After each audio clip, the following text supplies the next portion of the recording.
The year is 1997, and under the heat of the July sun, the waves of the Atlantic Ocean lap against an oceanographic trawler, the Ocean Wrestler, currently several hundred miles east from the Bermuda Triangle and alone on the horizon. On the weather deck stand 4 searchers, the sea breeze filling their lungs as they pose for a photo. Behind them, a specially constructed, toughened submersible designed to operate under severe and abnormal conditions, ideal for their purposes. Standing proud in his boots is Greg Blower, the financial backing behind this historic adventure, the sweat congealing on his brow as he suffers the infernal heat. Behind Mr. Blower is Simon Creek, officially Mr. Blower's bodyguard, unofficially the good-for-nothing nephew.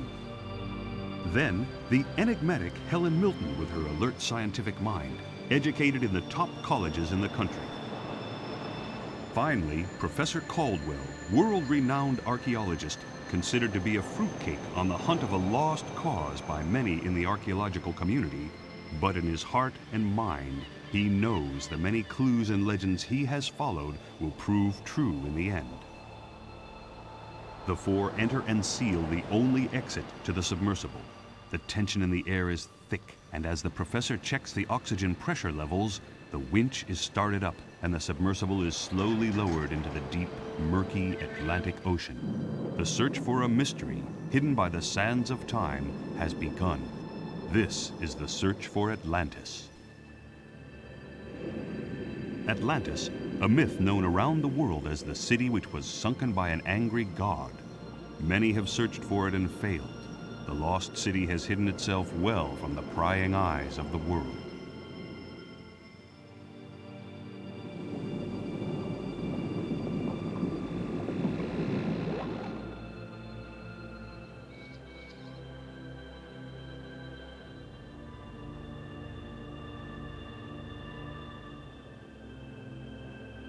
As the submersible descends fathom after fathom, Helen watches the instruments act quirkily. It started with a twitch here and there, then some unbelievable readings. Looking at his chronometer, the professor smiles to himself.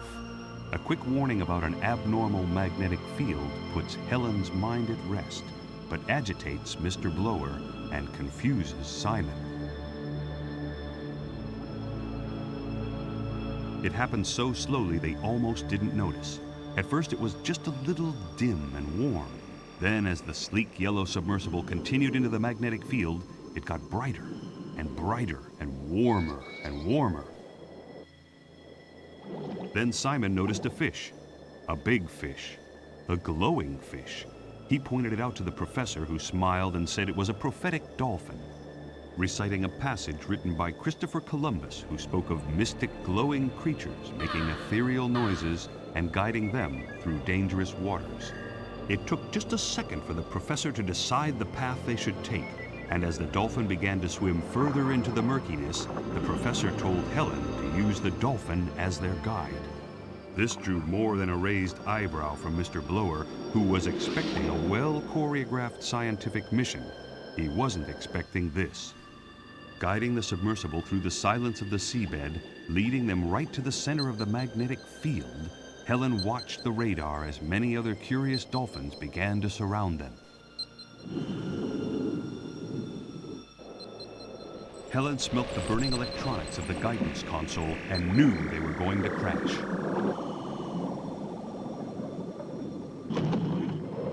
The submersible shook violently as it made contact. Everybody was thrown from their seats onto hard, unforgiving surfaces. In the dim light from outside, Mr. Blower searched for his cigar lighter, constantly muttering insults at the professor. A hull-ripping creak shuddered through the small craft as it finally came to rest. Simon found Mr. Blower in the darkness and helped him to his feet. Meanwhile, the professor was both thanking and praying to the gods. Helen piped up with a status report, her fingers trying the dead controls to no avail. Most of the electrics were gone and the hull was taking on water. Then the professor suggested she should try the outside lights, as they had their own power supply. There it was, the professor's holy grail and Mr. Blower's unique business opportunity, Atlantis. In London, several days later, and in the middle of a snowstorm, a newspaper editor waits.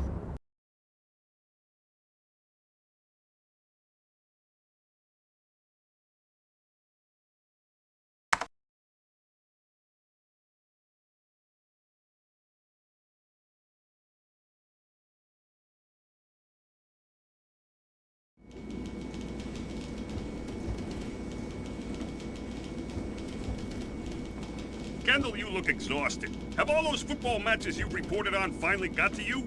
Not really. It's actually a great job. I see. Well, you remember a couple of weeks back you said you really wanted to be a serious reporter. Well, now here's your chance. I'm sending you to the Caribbean to find a missing professor. It's a top story, and I know you won't let me down. Well, Did you say the Caribbean? Yes. It seems Professor Caldwell went there recently, but since then, nobody has heard a thing from him. You may remember that he came into the office a few months back, claiming he was onto the biggest archaeological discovery of this century. Chief, I'm happy doing the sports reviews here in snowy England. The Caribbean sounds great, but this is a job for a more seasoned reporter. Isn't there somebody else you could send? Now, Kendall, I think you're underestimating your talents. I've seen something in you which only the best reporters have. I think it's about time you went on a serious report. You're wasted on the sports section. This assignment will hone your skills. All expenses are paid, and you're free use of the company's plane to get you wherever you need to go. You want me to fly in that rust bucket across the Atlantic? Forget it! It's not so bad. Here, take this rum. Have a quick drink before you take off, and you'll be out like a light. You'll find that you'll hold together once in the air. Are you sure you can't get anybody else to do this? I'd go myself, but I'm working on this ancient languages piece for the next issue. It's fun for an old connoisseur like me, but you wouldn't appreciate it.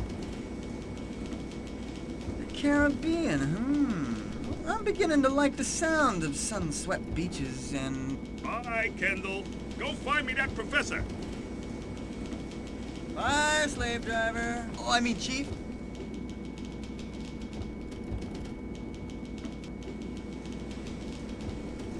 Half empty, of course.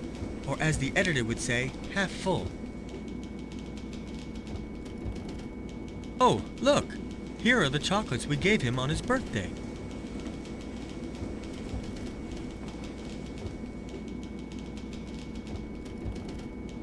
It's hard to say which is fatter, the dog or the editor. Wow! Those are a real historical find, probably from the beginning of the century. This time you won't be able to talk me round, however hard you try.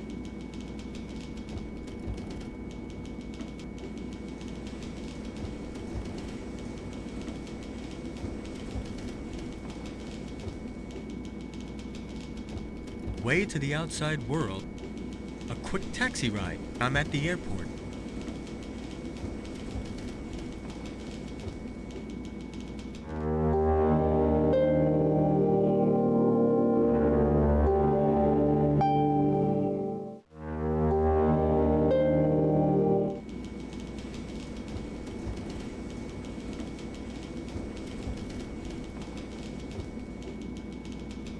Don't really need this. I don't really want the last couple of almond ones. Yuck. Let's see. Nothing that I can take? Only crime, business, and world news. No football. I'll bet the editor wanted a St. Bernard because of the little keg of brandy.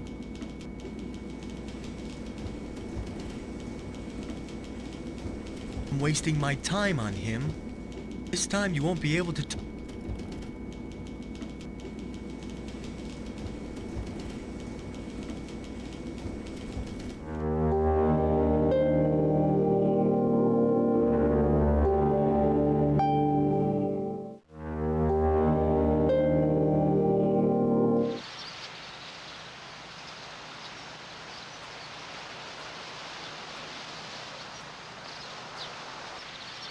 This would be the infamous lady painter of the Caribbean. I think I expected someone different.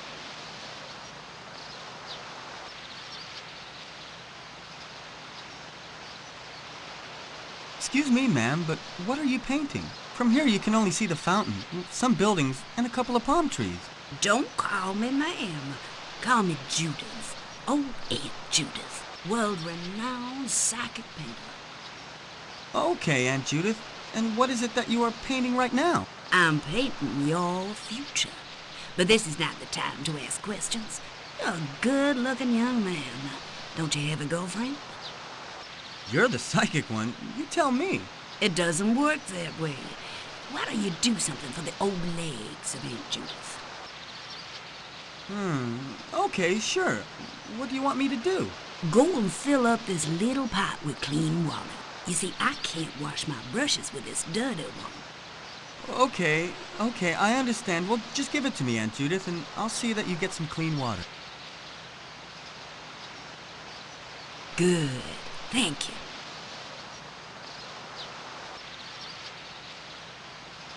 Have you seen a strange-looking English guy around here? Well, he's a scientist and probably came here with a lot of equipment, doing some research. If I'd have seen such a man, I wouldn't have missed a dinner opportunity.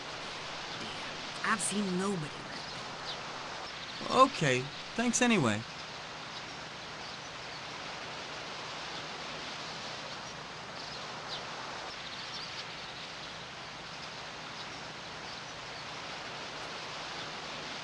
I think she might protest a little if I did that. What is this? A bizarre mix of color and emotion? The old lady looks a little bit strange.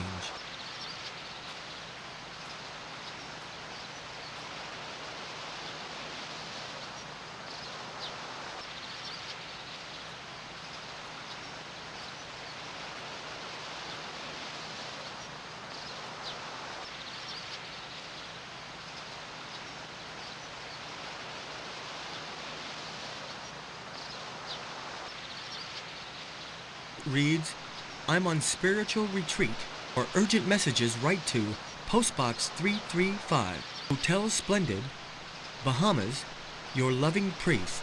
Since when was the Bahamas a spiritual retreat? Reads, for urgent hotels, since when? Something's not quite right here. It's a big, strong door. I can't open it. It seems to be locked from the inside.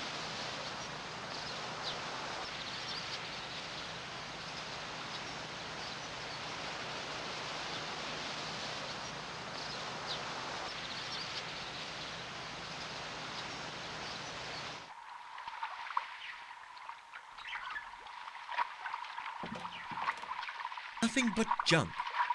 Old rubbish. I'd have no use for it. Metal net. It looks very strong. Hey! Hey, what are you doing, boy?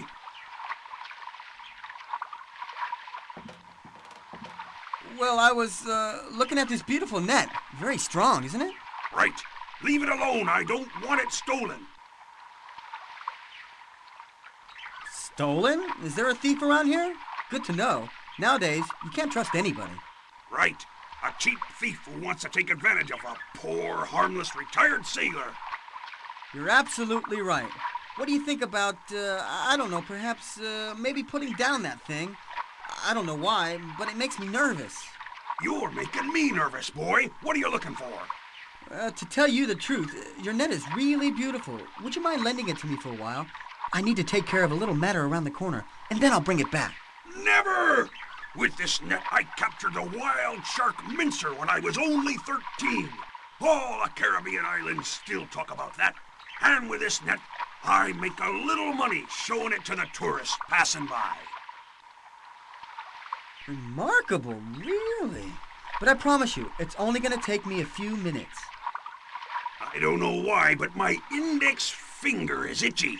Okay, I've got the message. I'm going. Good, and be quick about it. I think this is what is meant by an old sea dog. Hi, you getting some fresh air? What do you want, son? Well, I'm interested in the local sites. I'm a tourist. Well, I'm the man for you. I know everything about the island. I've seen an English professor with his assistant around here. You're American, aren't you? Yes. These islands are becoming fashionable for you guys lately. Before, nobody came here, but now, What do you mean? not too long ago, a strange guy came here, English for sure, and he was looking for something. He was asking a lot of questions. He was looking for trouble, and he found it. Such as what trouble? What else do you know? I know that you ask too many questions for a tourist. Take a hike. I'm busy. Please, just tell me where he went. It's very important. Who knows? I don't need this hassle.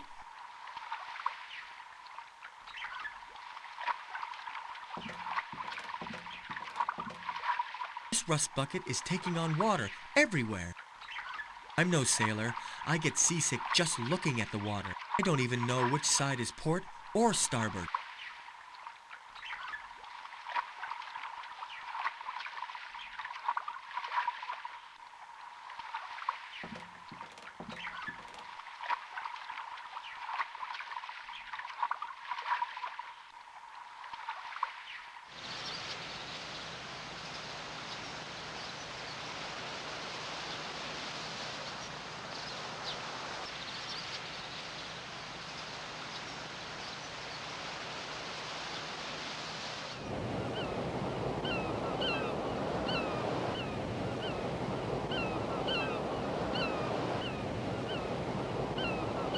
Simple door. It isn't very difficult to force this lock.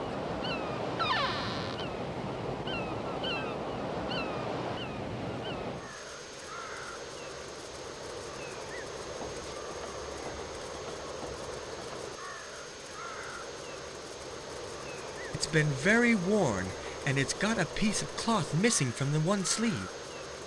It isn't good enough to wash the floors with. Forget it. This hammock is very tempting. It looks really comfortable. I better not. If I lie down, I'll fall asleep.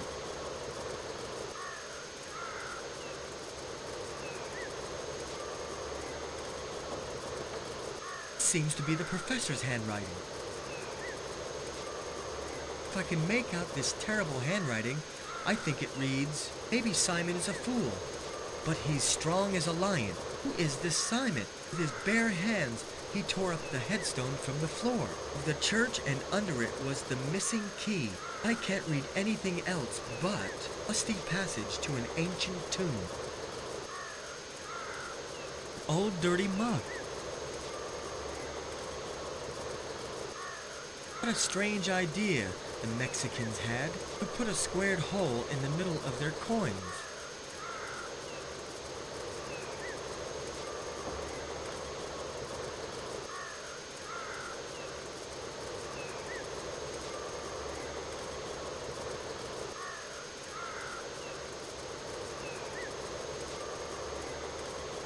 What a strange logic the Mexicans had, to put a square hole in the middle of their coins. It's just bizarre. An old tavern mug, dirty too. Judging from the handwriting, this seems to be the professor's notes. The back of this sheet is blank. This stuff really stains. I've got to be careful not to spill it on anything valuable. A clever trick turning the employees into alcoholics so they forget being exploited. Besides, it's a cheap brand, which comes as no surprise at all. My dear Pass, it's opened so many doors for me, amongst other things.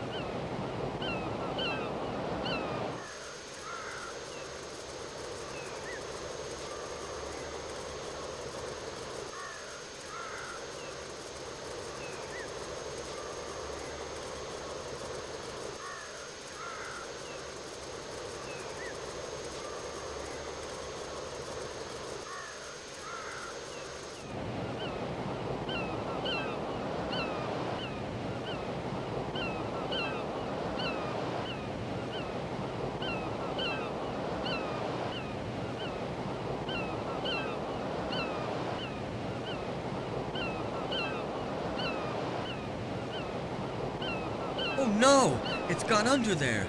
The little monster. I'm no strong man. The rock stays where it is. This rock looks like a good place to sunbathe. Crab is still in there. Don't think I can do that.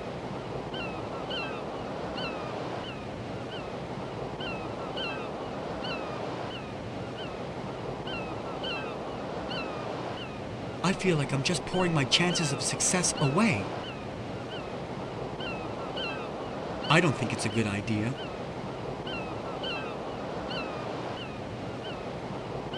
I don't think it's a good idea.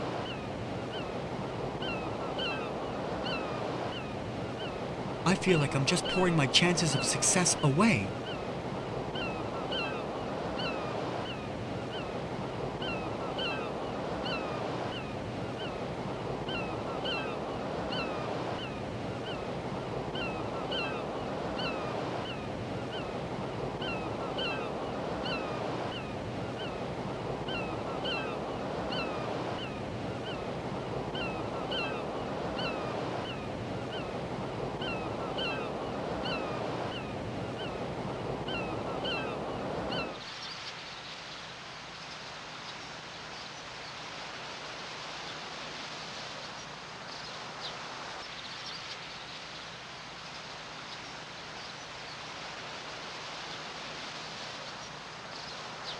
I can't open it.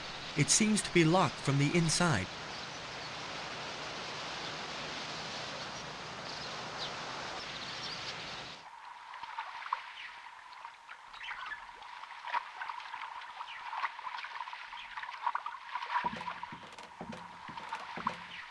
I don't think it's a good idea.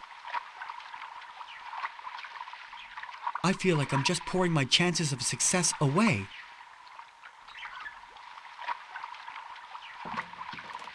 I'm wasting time.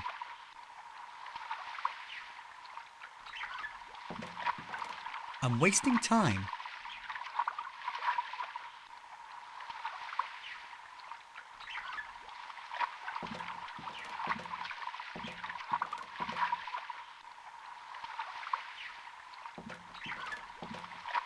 I'm no sailor. I don't even know.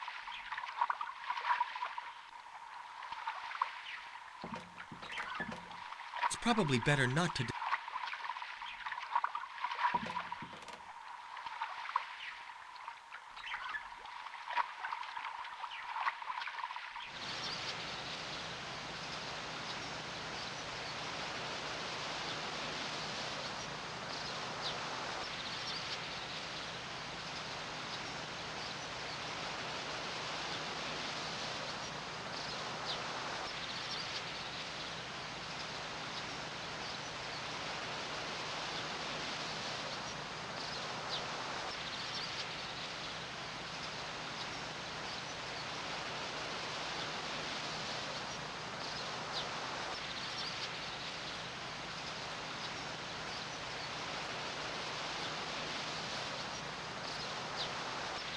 Like this, I won't get anything done.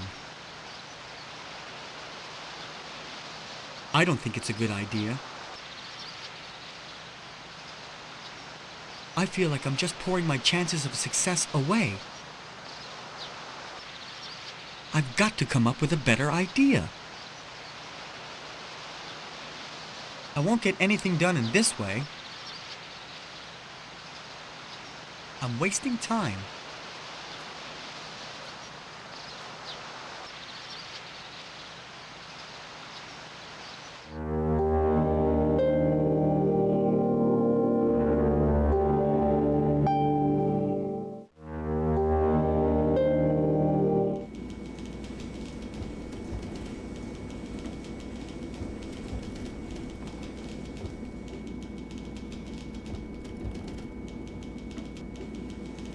I'm wasting time.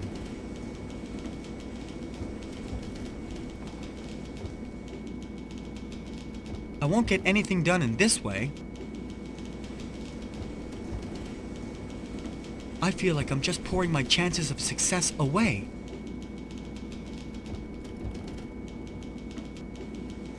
I don't think it's a good idea.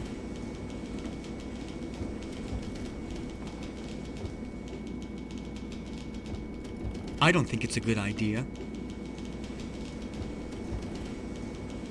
Like this, I won't get anything done. I've got to come up with a better idea.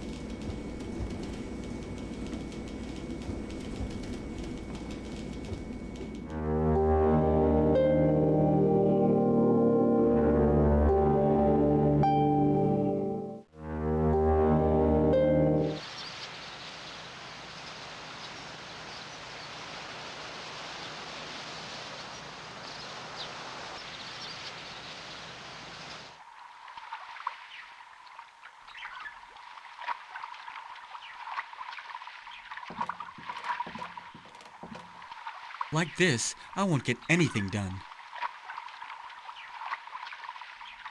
I've got to come up with a better idea. I won't get anything done in this way.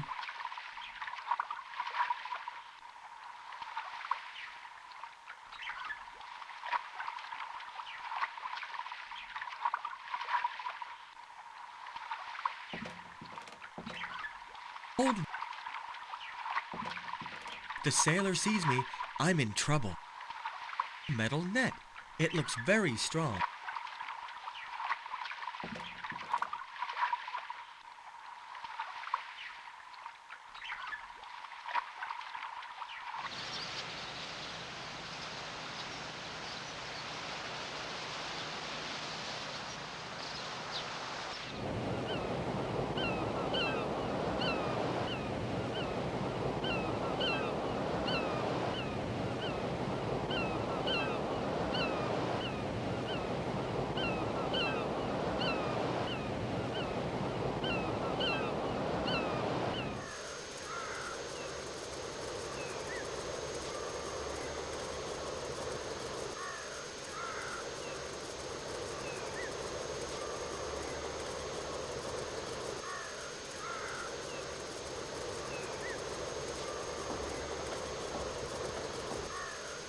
I better not.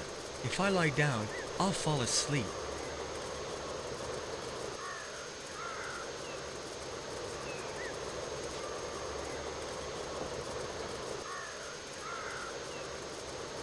It's been very worn, and isn't good enough.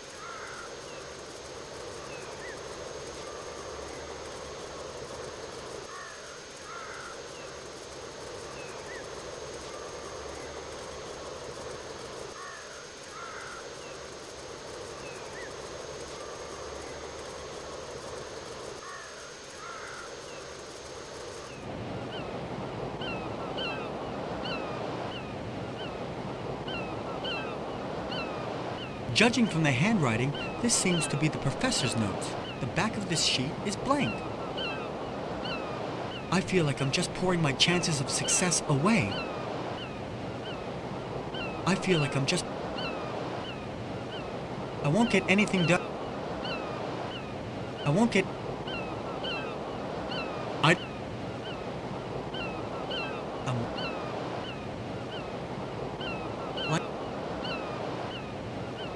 Like this.